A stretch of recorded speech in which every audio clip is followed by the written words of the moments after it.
You guys know the guy who was sending off the bombs, Cesar Sayoc, Trump fanatic, sending off bombs, allegedly, to everyone who is essentially enemies of Donald Trump. The wild part about this is, apparently, to some degree, poor. I mean, he was living in his mom's house and was in such dire straits that he called the electric company saying, "I will blow you up if you cut off my lights." Come to find out, his house had been foreclosed on by Steve Mnuchin, the one that Trump put in office. And beyond that point, I kind of want to make this point of, it's this idea of this complete, undying support to the person whose boot is on his throat. I make the point that a lot of Trump supporters are in situations like this, maybe not necessarily in such dire straits that he was sending off bombs to all of these people, but essentially supporting people who will put their boot on their throats, as opposed to supporting someone who will represent their interests. Sanders, at a campaign rally in Nevada, doing his thing, big Bernie Sanders, working up the crowd. And there were a bunch of Make America Great trolls that confronted Bernie Sanders, and Bernie Sanders wasn't having it. And Bernie Sanders confronted them with utter reality. Let's take a look at this, because this was an interesting play that took place, and I want to talk about it after. Really? Do you really want to give a trillion?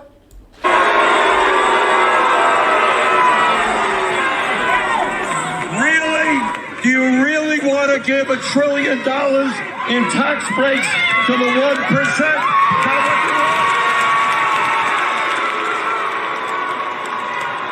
Do you really want to throw 32 million Americans off the health care that they have? Brothers and sisters, our agenda is a little bit different. Unlike Republicans who haven't raised the minimum wage in this state for 10 years, we're going to fight to raise that minimum wage to a living wage, $15 an hour. And when we talk about wage fairness, we're going to do away with the absurdity of women making 80 cents on the dollar. And when we talk about women's rights, we know that it's not the government who's going to control a woman's body. It is the women themselves.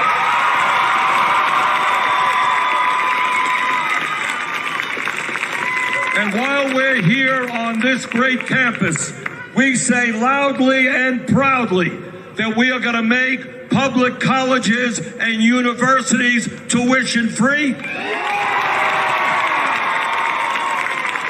And we are going to substantially lower student debt, which is such a burden for so many people.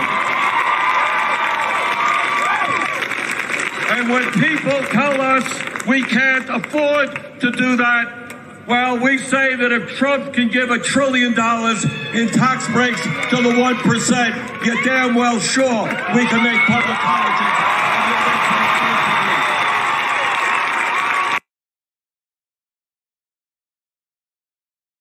God, I love that.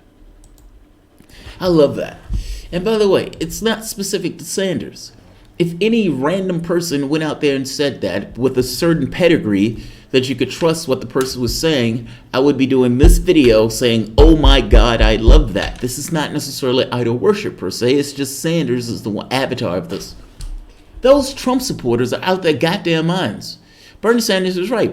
Donald Trump left his own devices would have thrown 32 million people off of healthcare just for a campaign promise. What a psychopath.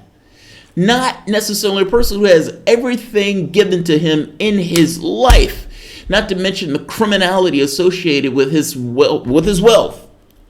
And is perfectly willing to do that because he's ran on that nonsense during his campaign. What Bernie Sanders is saying here is absolutely right. Donald Trump gave a tax cut that went magnificently to the top 1% in corporations. There was no boom out of that tax cut. Somebody might have seen $1.50 boom in their wallet from the standpoint of the average American. That's nothing. That's nothing. You can't even buy coffee with that. And these guys are out there, probably not rich, probably not wealthy, supporting the person that will put this boot on their throat. I have a hard time believing they even know what Donald Trump's policies are. The beauty of this is what Sanders was saying appeals to a larger, broader audience. And while those people might be out there supporting Trump and everything else, Trump would lose in that election. And I suspect Trump knows it. Just to be very clear on this, I don't want to,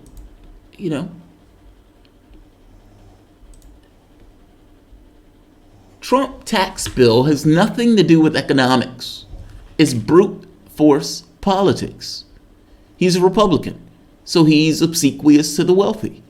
He passes $1.5 trillion tax cut that went predominantly to the rich. It's a tragedy, too. The only potential silver lining of Trump's presidency was that he might do something to help the struggling middle class. Main Street, not Wall Street. He ran on this very promise. But this bill offers the working class and middle class little to nothing, crumbs from the table, at best.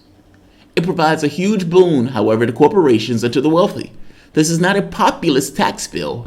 It is a plutocrat one. What else would you expect? He ran as a Republican. For business-friendly congressional Republicans, 3 provisions in particular represents big wins. Doubling the threshold for paying the estate tax to $11 million, slashing the corporate tax rate from 35% to 21%, and cutting the top income tax rate to 37%. It is fitting that House Speaker Paul Ryan is heading for exit. This is about as good as it would ever get for him. Essentially, Paul Ryan loses his reason for existence with Donald Trump as president. This is for the rich. Full stop. This is not for the 99%. This is not for the people that Trump ran to get their votes. Those people were conned just as much, if not more so, as the people were conned under Obama. I make allusions to these things because these things are dramatically similar.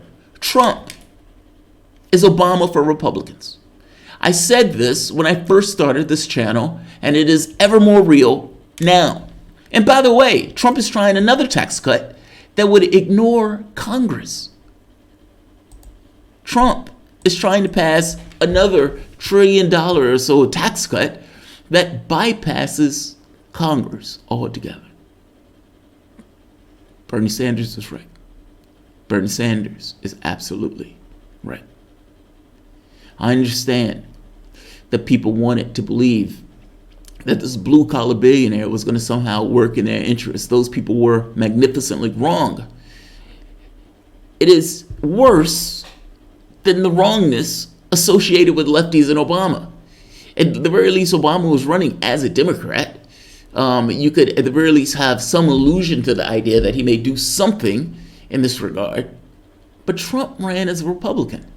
And he ran as a Republican, as a populist Republican, which is mind-blowing in and of itself. And he gets in office and he works assiduously for the interests of the rich. I strongly suspect that the reason people love Trump is not so much anything that Trump's doing, any of his policies, more so that he sticks in the craw of what the establishment is, be it media or the Democratic Party that has let down a lion's share of the population.